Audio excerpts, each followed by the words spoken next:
This is CGTN, China Global Television Network.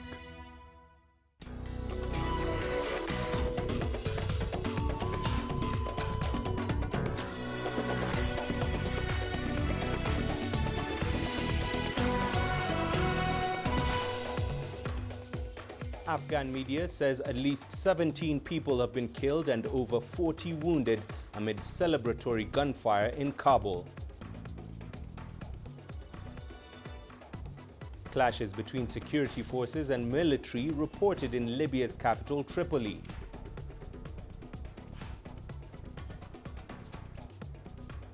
And the Nigerian government urges former Boko Haram militiamen to return from Cameroon.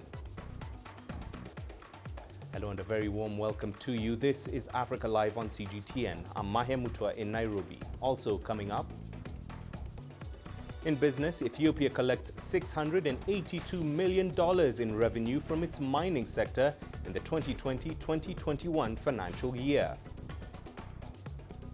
And volunteers in Ethiopia's Amhara region undertake military training as they prepare to defend the area.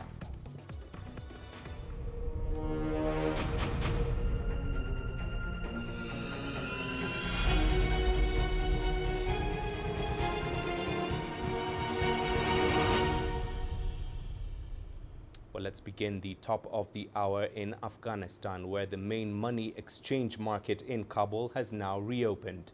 This comes a day after private money transfer agencies resumed operations there, allowing people to get money from abroad. Banks and money exchange markets have been closed since the Afghan capital fell to the Taliban on August 15th, creating fears of an economic crisis. Meanwhile, anti-Taliban forces say fighting continues in the Panjshir Valley, the last holdout region since the group returned to power. The Taliban earlier said they've recaptured the area, a claim resistance fighters have since denied. Amid conflicting reports, celebratory gunfire overnight has reportedly killed at least 17 people and wounded over 40. Meanwhile, the Taliban says it needs more time for consultations before it announces a new government. Abdul Hadi Dariz tells us more. There have been rumors and there have been sources who are saying regularly that the government is going to be announced on very soon. It was expected yesterday that the government will be formed, a new cabinet in the system, and the type of government will be announced on Friday, especially the time after Friday prayer was something which was expected. But early in the morning yesterday, our source have confirmed that it is impossible for today, I mean yesterday on Friday.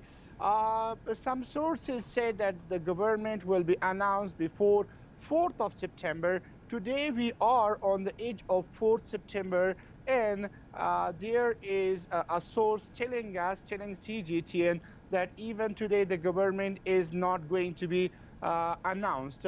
One of the major problems that could lead to this, that they don't want a hurry and they want a government which shall be inclusive of everyone. Every Afghan want to see their face in the new government.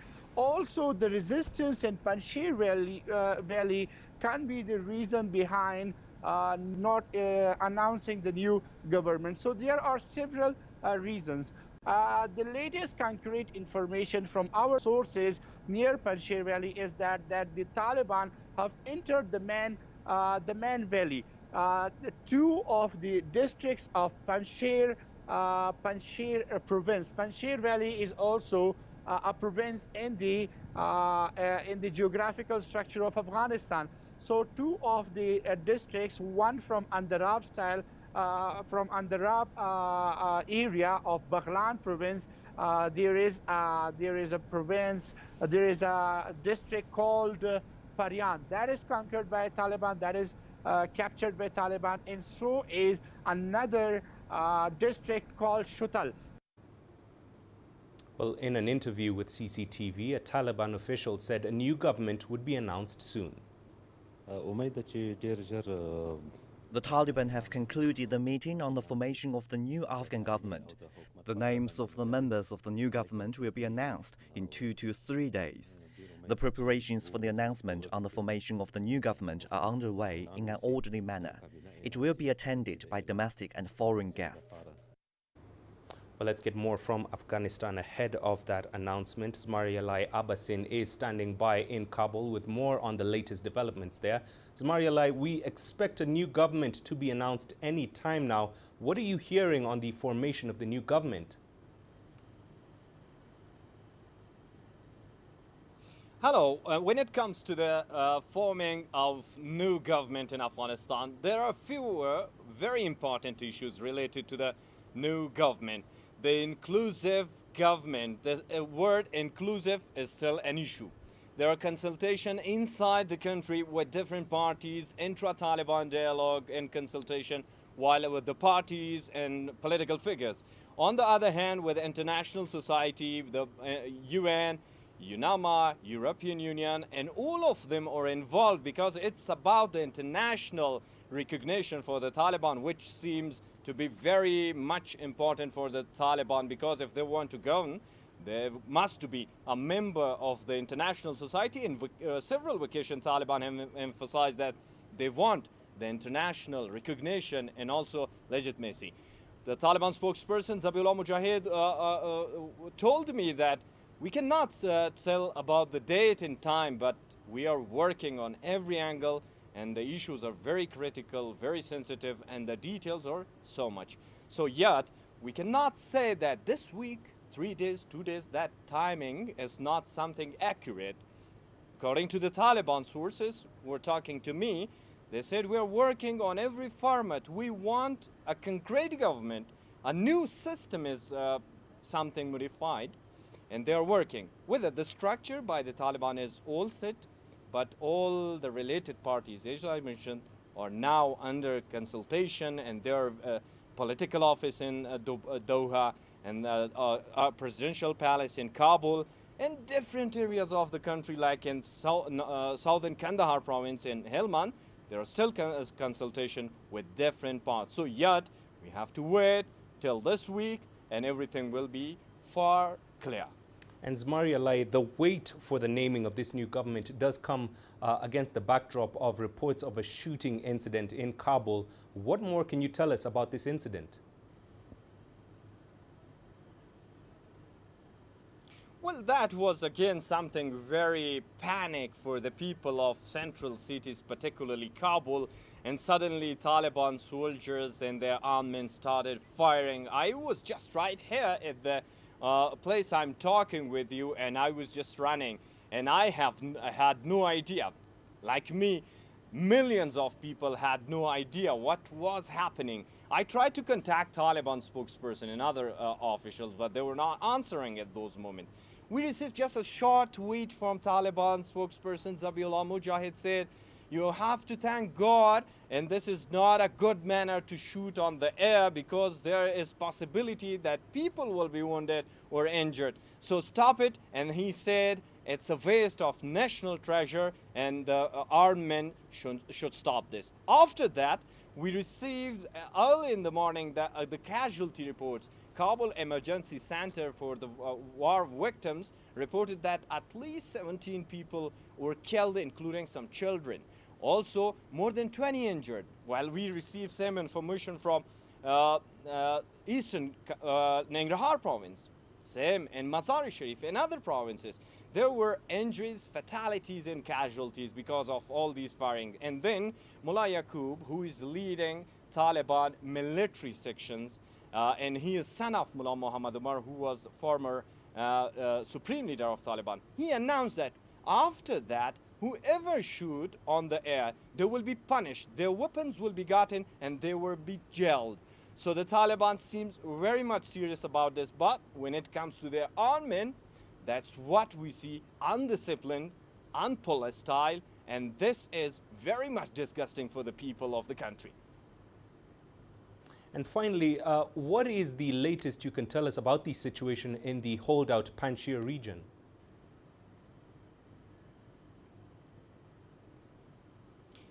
Panjshir province is under surrounding of Taliban. Now it's 5th day that there have been very intensified clashes and conflict between the Taliban and the anti-Taliban forces known as Resistance Force, led by Ahmad Massoud, son of Ahmad Shah Massoud, and former Vice President Amrullah Saleh. Now, the situation in Panjshir Valley is very much critical. It's all surrounded 5 to 6 major areas, and the main holdouts and hideouts of the resistance forces are now, according to the sources, under Taliban. But the resistance force spokesperson Fahim Dashti and their other spokesperson have been saying that everything is under control. But the people that we have been in touch and they got out from Panjshir Valley told that a lot of places now under Taliban control. And now Bazarak, which is the capital city of Panjshir, is surrounded by the Taliban, and also the police headquarters, the NDS main hub, and also all those hideouts. But let's don't forget that Panjshir has been a very strategic area all along the history, and it's not an easy take.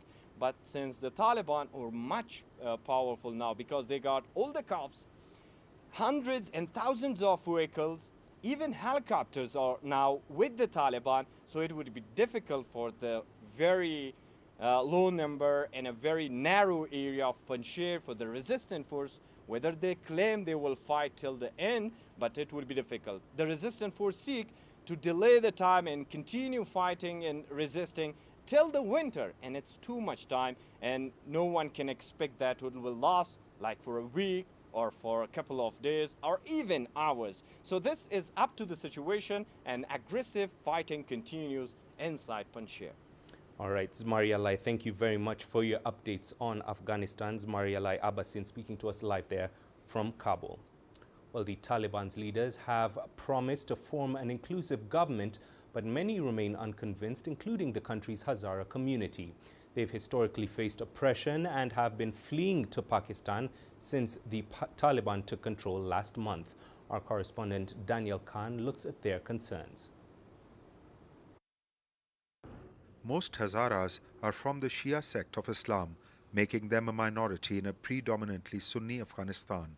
Sunni extremists like the Taliban and IS have long persecuted the Shia minority. With a population of over 6 million, Hazaras are the third largest ethnic group, which makes about 30% of Afghanistan's population. Many Afghans, particularly the minority groups like the Hazaras, who have endured the worst of the Taliban's hardline policies in the past, are leaving their homes and entering Pakistan, saying they do not trust the Taliban's reassurances. 19 years old, Shahida says she escaped from Kabul just days before the city fell to the Taliban. A student of music at the Kabul University, she says her dreams have been shattered. When Taliban came to Kabul, there was no hope to follow my dreams. They will not accept music in Afghanistan, and it was really bad for me, and I need help. It was killing my dreams.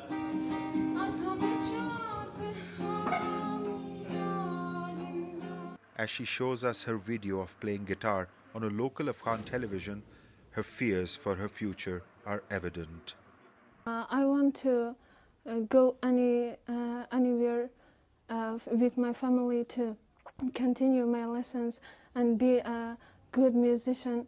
I want to show that Afghan people are also normal people. They're not terrorists at all. I will really thank to everyone can help me. Shahida's family is just one of hundreds that found refuge in a mosque in Quetta's Hazara town. Anahita, who wanted to become a doctor and help her community, now finds herself in a desperate cycle of uncertainty. When the Taliban came to power, they promised a general amnesty for all Afghan citizens and vowed not to target women and minorities. But Anahita does not believe the Taliban have changed. No. As I have experienced, they just say that they don't kill anybody. They don't make violence, but they do. Their words are so different with their acts. With the departure of the last foreign troops from Afghanistan, there is a huge fear within the Hazaras.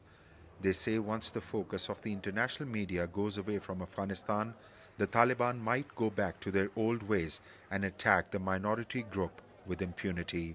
Danial Khan, CGTN, Quetta, Southwest Pakistan.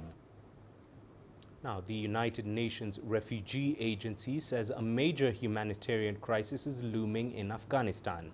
UNHCR says the situation in the Asian country is uncertain, with vulnerable Afghans seeking shelter across the country's borders. CGTN's Wilkista Nyabwa now reports. Speaking from Pakistan at a virtual briefing held in Geneva, UNHCR spokesperson Babar Baloch confirmed that more than 600,000 Afghans have been displaced this year. 80% of those displaced are mainly women and children. Baloch says the world should not turn away its attention or focus from Afghans and Afghanistan.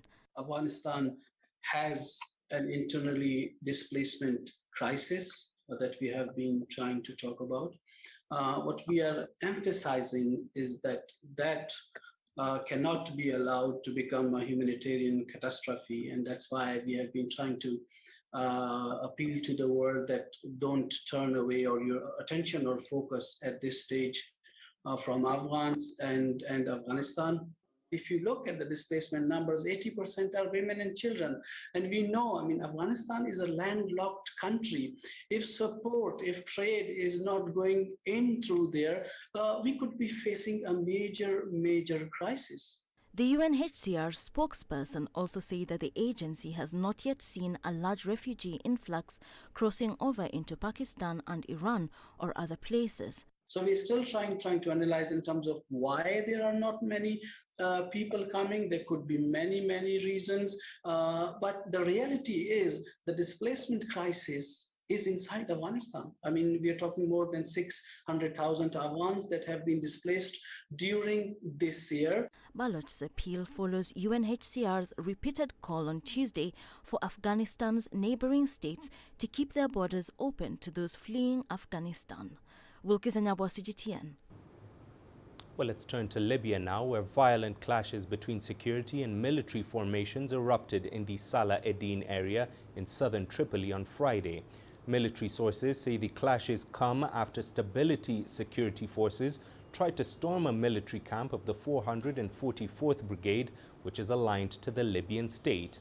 The United Nations support mission in Libya has expressed deep concern about the violence and has called for immediate calm and cessation of hostilities.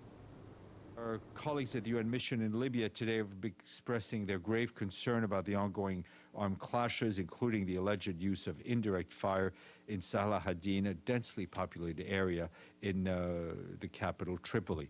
The mission calls for the immediate cessation of hostilities and calls on all parties to exercise maximum restraint and remind all parties to this conflict of their obligations under international humanitarian law to support the protection of civilian infrastructure.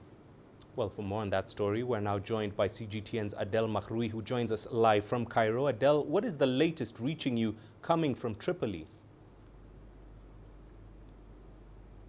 Calm has been finally restored after almost 24 hours of continuous fighting from Friday early morning before dawn at 2 a.m. local time up until the same time earlier the next day on Saturday.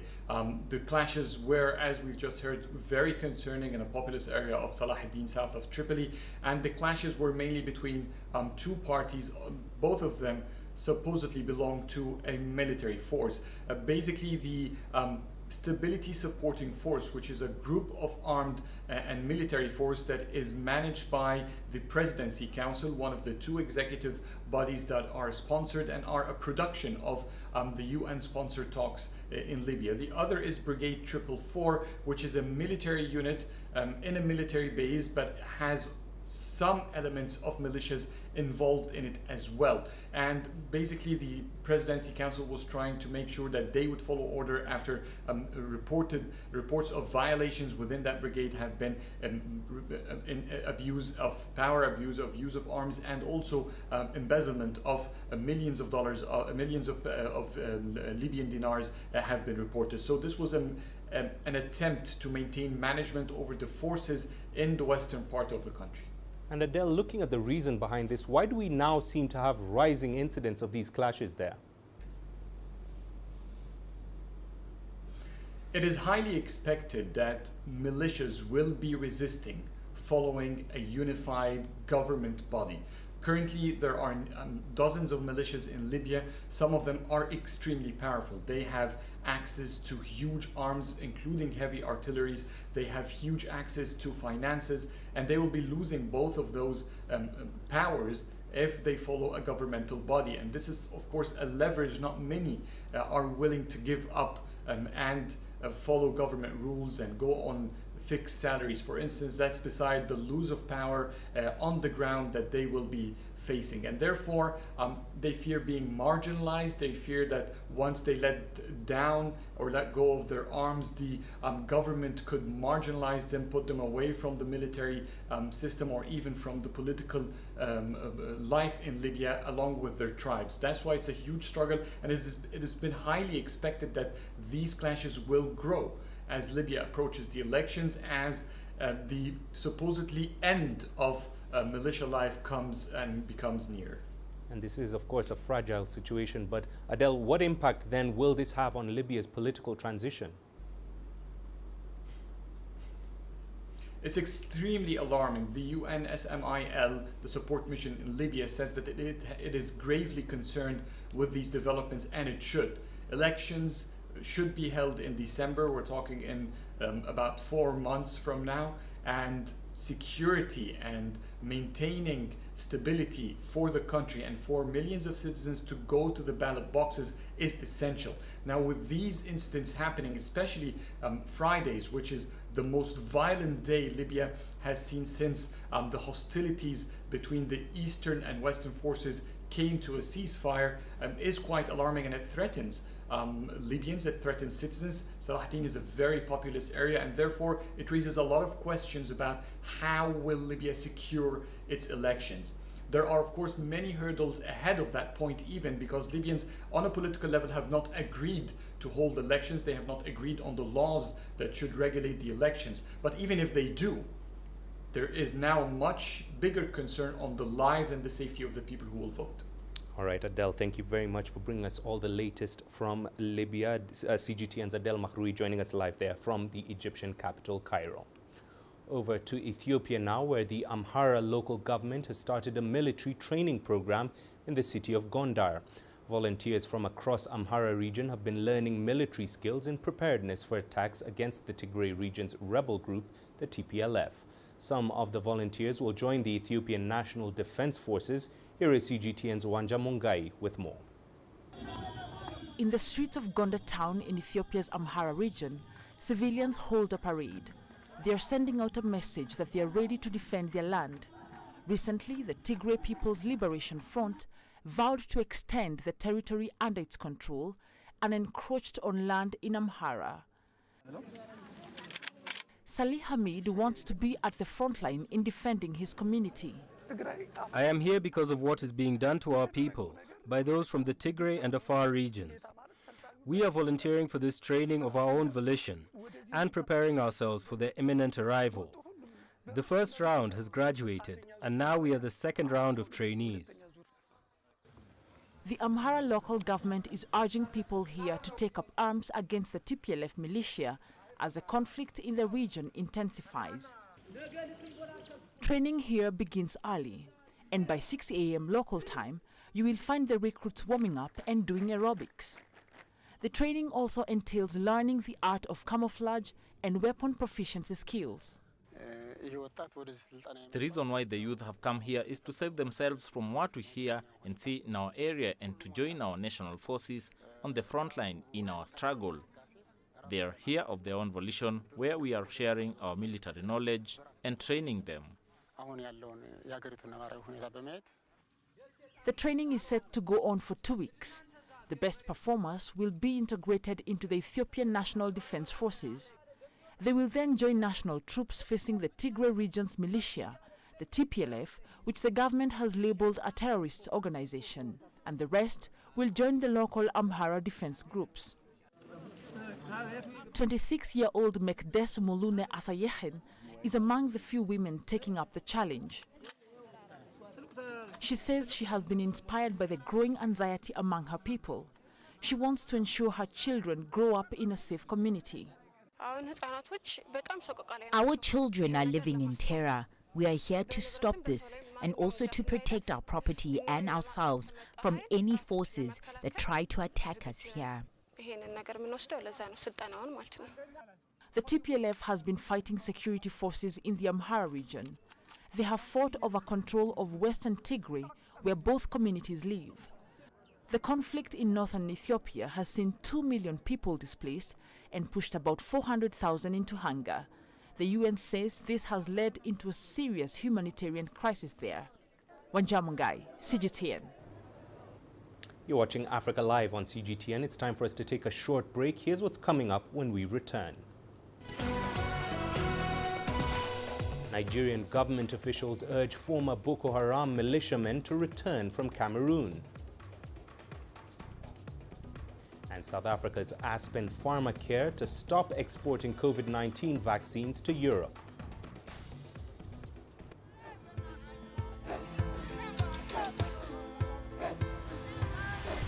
Africa is a continent of diversity, with varied climates and enchanting geography, and a people so distinct, but with a shared enduring spirit.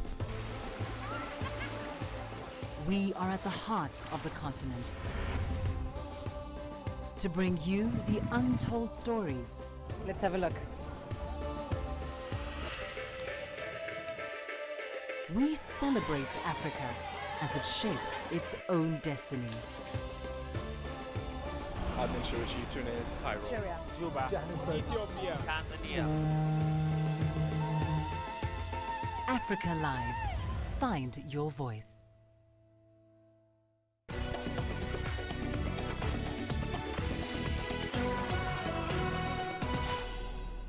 Welcome back. Let's turn to West Africa now, where Nigerian officials are calling for the return of more than 1,000 former Boko Haram militants from Cameroon.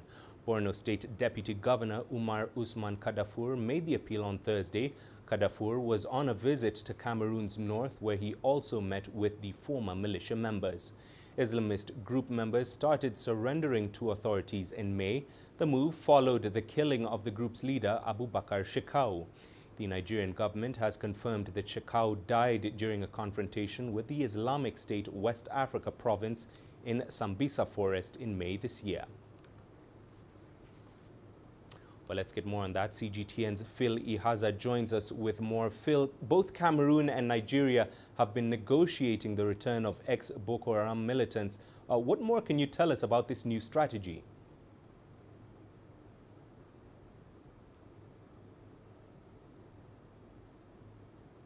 Thanks, Mahia. What we know is that there was a delegation from the top Nigerian government officials led by the Deputy Governor of Borno State, that's in northeast Nigeria, Kadafur Usman. So he led a delegation involving top legislative members, state government officials, security chiefs to Cameroon, which borders the state, borders Nigeria. Of course, before now, we've had reports from Cameroon officials of the fact that quite a number of repentant militants have, been besieging their community, the community that borders Borno State, and they've been surrendering to the military officials there, to the, also saying that since the death of their former leader, Abubakar Shekau, that they have had to rescind their decision to continue the onslaught. And so this is what we're getting. So far, Cameroon says they have about 1,000 of them, and they'll need them to return back to their country because it's overwhelming for them to keep all of them, especially in the midst of IDP camps, other villagers, other residents in that community. And that's why the Nigerian government is taking it seriously to see how that they can get them back to the country to rejoin others who, of course, in Nigeria have been surrendering, because in the past few weeks we've seen over 3,000 also surrender in the Nigerian state. And so, Phil, what has been the impact then of the military's recent counterinsurgency efforts against the Boko Haram so far?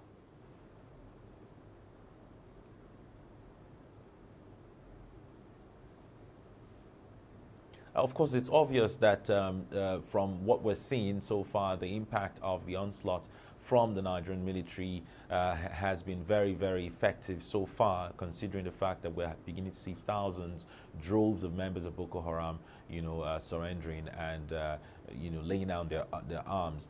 You'd recall also that there's this effort is not just about the Nigerian military. It involves a multinational joint task force, which is a combination of military might from Chad, Niger, Cameroon, and Nigeria. They around the Lake Chad basin, and they have also put force together to try to kill the the Boko Haram insurgents. So so far it's been very from the government says it's been effective. We've seen periodic updates from the Nigerian military how that they've been able to disarm many of these insurgents. The only question about this repentant militants is that there's been a lot of criticisms, opposition, questions really arising, many of them yet to be answered, how these repentant militants will be reunited or reintegrated into society, considering the fact that they've been, killing and maiming several individuals in the past 12 years. Over 30,000 have died and more than 2 million more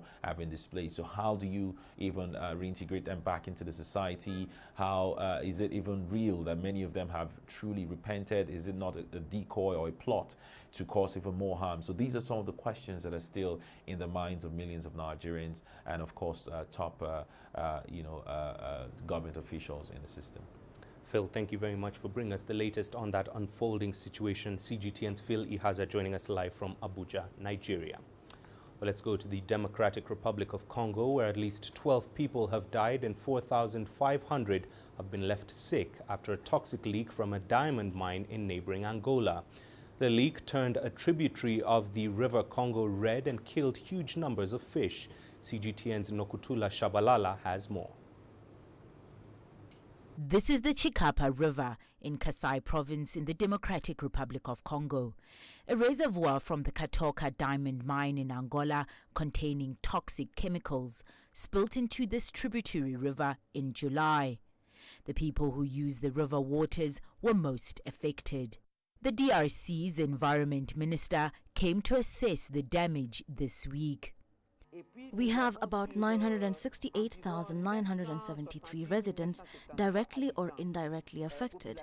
Then there are 161,490 families affected. And then we have 4,502 cases of declared diarrhea. At this stage, 12 deaths have been reported in the health zone of Bandaluka in the Ilebo territory. Many hippos and fish also died in the river due to the toxins. From July 31st, the residents of Kasai, the ones living in Shikapa and from Kamonia and downstream, noticed the dead fish, lots of fish, tons of dead fish floating on the river, and it attracted everyone's attention. And then the first reflex was to take the fish. DRC officials say they will ask for reparations for the damages caused. The fact that the Angola government recognized what happened at Katoka and that Katoka mining also recognized it, the spill, for us it is good. Now we are at the assessment stage.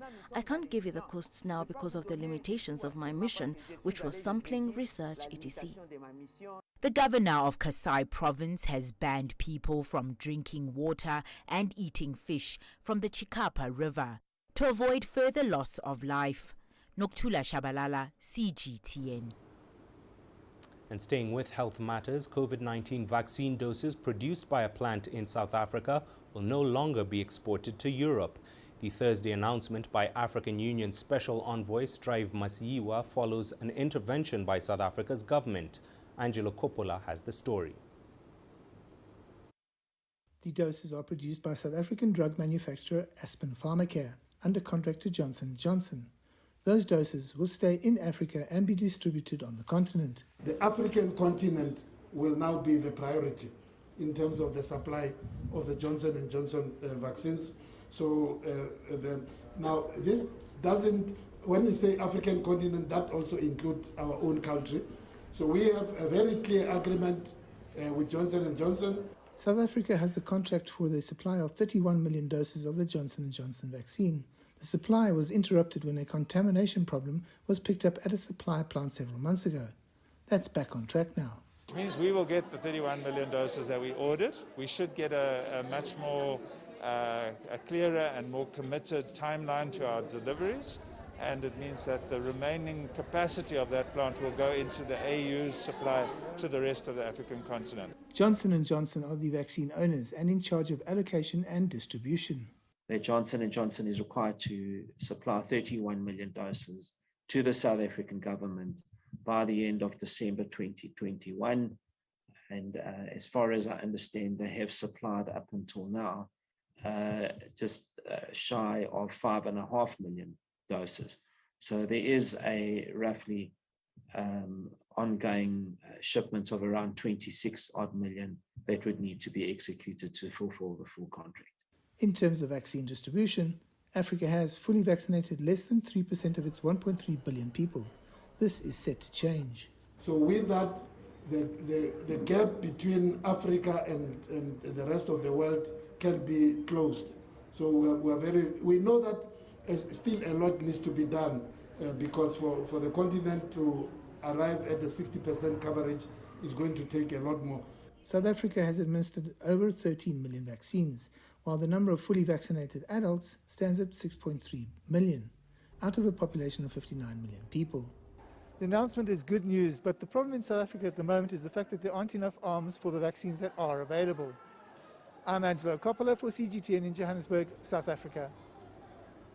And staying in South Africa, where President Cyril Ramaphosa says July's unrest in KwaZulu-Natal and parts of Gauteng has exposed social and economic inadequacies in the country.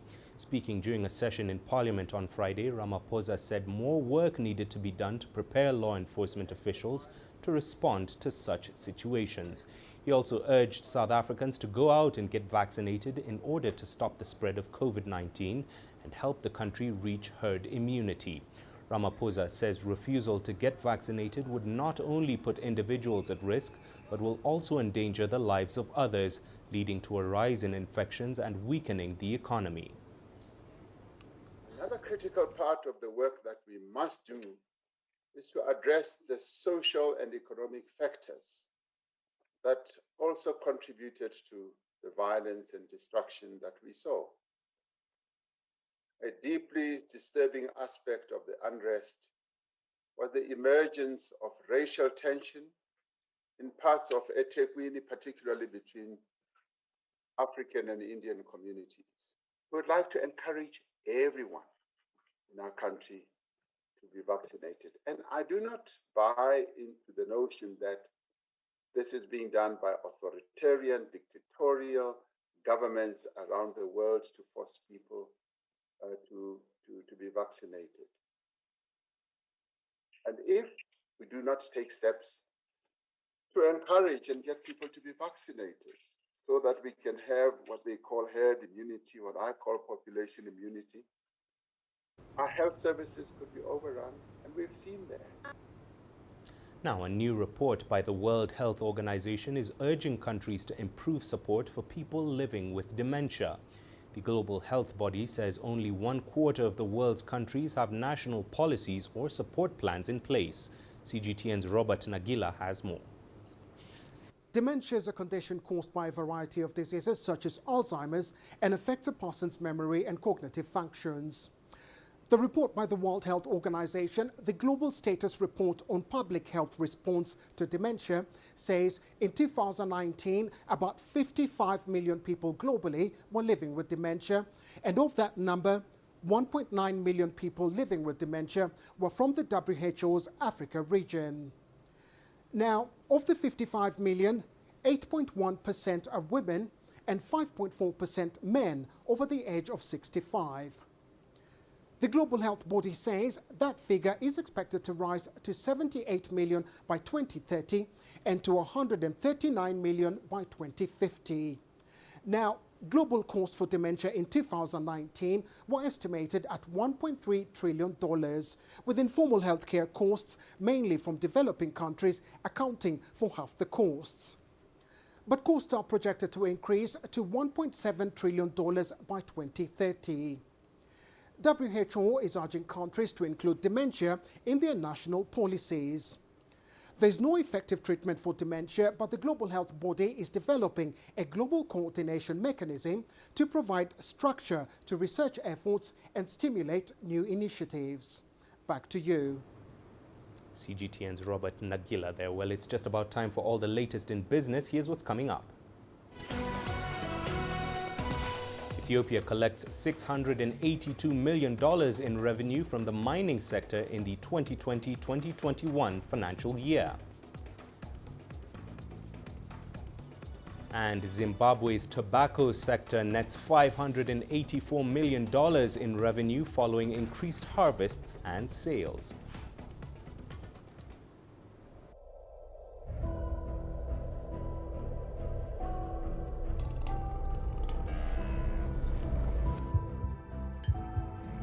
Taken me completely out of my depth, but at the same time it's exciting. It's new, it's different, it's a challenge. It's really exciting.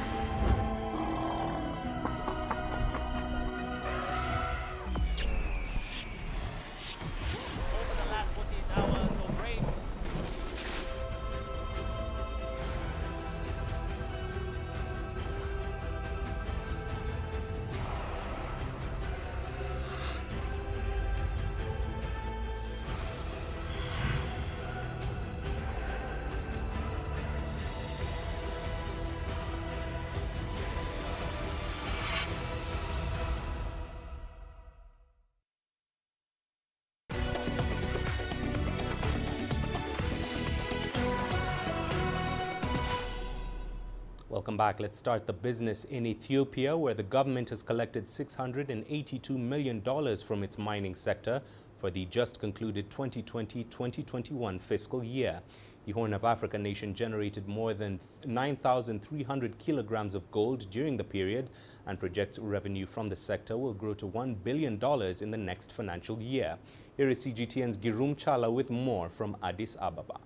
The mining sector's success for Ethiopia in the just concluded fiscal year came from the supply of over 9,384 kilograms of gold to the National Bank of Ethiopia and the mining of gemstones including tantalum and opal.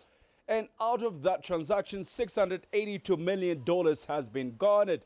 In the first 10 months of the current fiscal year alone, Ethiopia has earned around $505 million from the gold mining. Mining has created close to 100,000 jobs for citizens this year alone. And this has been achieved through the establishment of several gold trading centers, which Ethiopia is seeking to boost its income from the industry and at the same time curb the smuggling of minerals and the related trade. Gold is now the highest foreign currency earning export commodity for Ethiopia. And according to the Minister of Mines and Petroleum, Takala Uma, in the last 2 months, gemstones export has grown by nearly 30% compared to last year's earnings.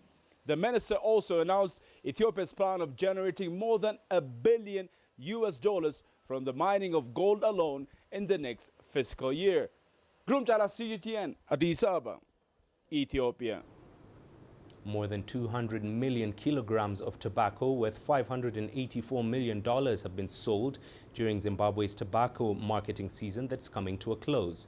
From Harare, here is Farai Mwakutuya with the details. 14.3% more tobacco has been delivered this year compared to 2020. The value of the crop is 27.72% higher than the $457 million realized last year, with prices firmer by 12%. We have surpassed our target. Our target initially was 200 million, but as we can see, we are now actually at 208, and we might end up at around 212 million kilograms. While that's a welcome growth at a macro level, there are concerns that the majority of small-scale farmers are getting the short end of the stick due to onerous repayment obligations. these guys don't have cash. They don't have access to long-term capital. So they get contractors to actually, give them the inputs, right? And then the contractors really decide how much they pay these guys, right? So despite the increase in volumes, the amount of cash that actually goes to the growers is very little.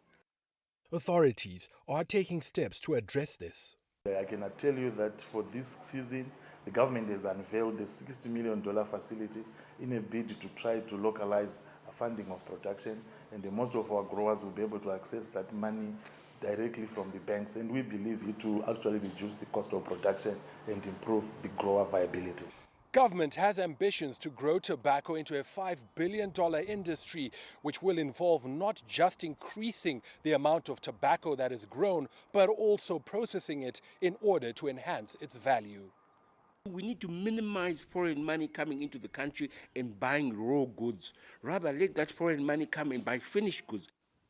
A crop of 250 million kilograms has been projected for the 2022 season.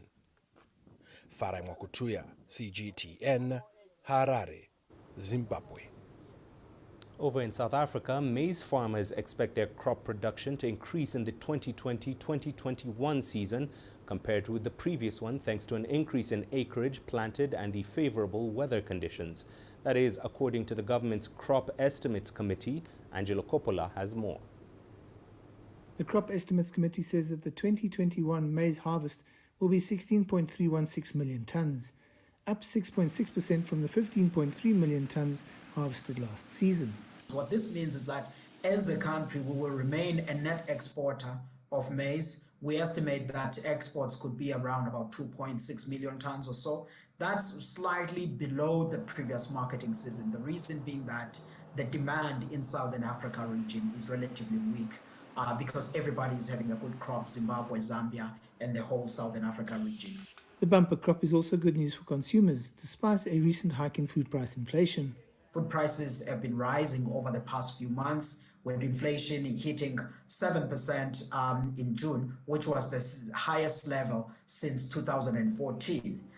But obviously that was not driven more by the domestic supply constraints, rather the global dynamics. But going forward, as the global picture hopefully will change, it will also influence positively the conditions domestically.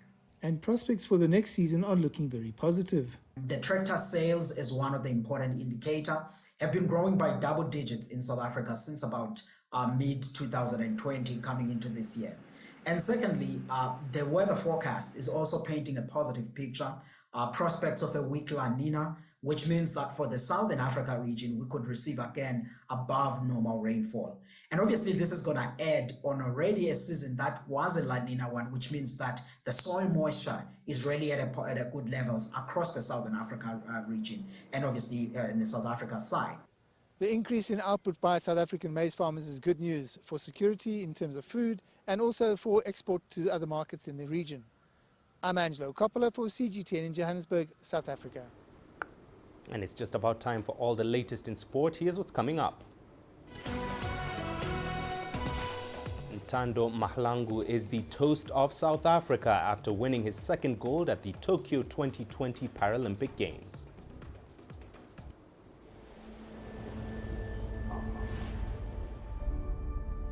How would you create your legend? On the fields, on the tracks, in the arenas of Africa. Were you born to be a player? Could this moment be yours?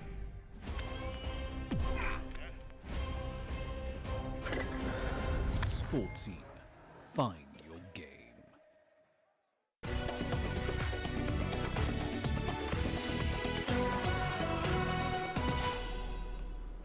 Well, let's start with the Tokyo Paralympic Games, where South Africa has a new star, and his name is Ntando Mahlangu.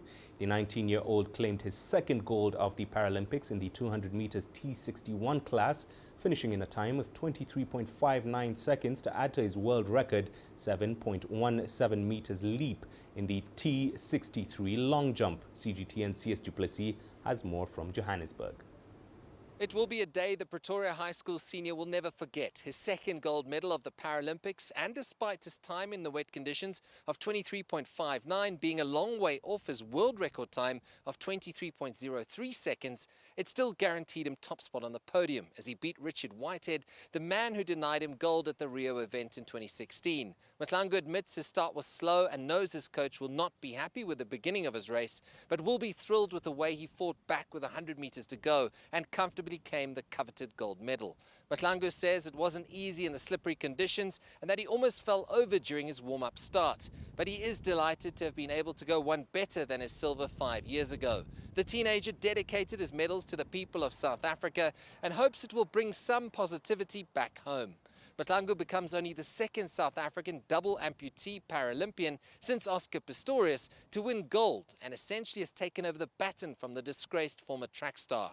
The future appears bright for Mahlangu, who will pocket a cool $100,000 for his efforts. He will return home on Monday before he shifts focus to his studies, the first of his final exams on Tuesday next week as he nears completion of his high school education. Where he ends up for his tertiary studies, here in South Africa or abroad, remains to be seen. But for now, the Rainbow Nation has a new track star and a new household name that many believe will emulate his performance from Tokyo in Paris in 3 years' time. CS Duplessis, CGTN, Johannesburg, South Africa. In football, Portugal are gearing up for World Cup qualifiers without captain Cristiano Ronaldo, who was suspended for taking off his shirt to celebrate his last-minute goal in their 2-1 win over Ireland. This enabled the superstar to travel to Manchester on Thursday and rejoin United, where the 36-year-old said he's happy to be back after 12 years. Well, as you know, I had a fantastic history with this amazing club. I was there with 18 years old, and of course I'm so happy to be back home after 12 years. So I'm really glad and I'm looking forward to start my first game. Well, Ronaldo arrived after breaking the men's international goal-scoring record by scoring twice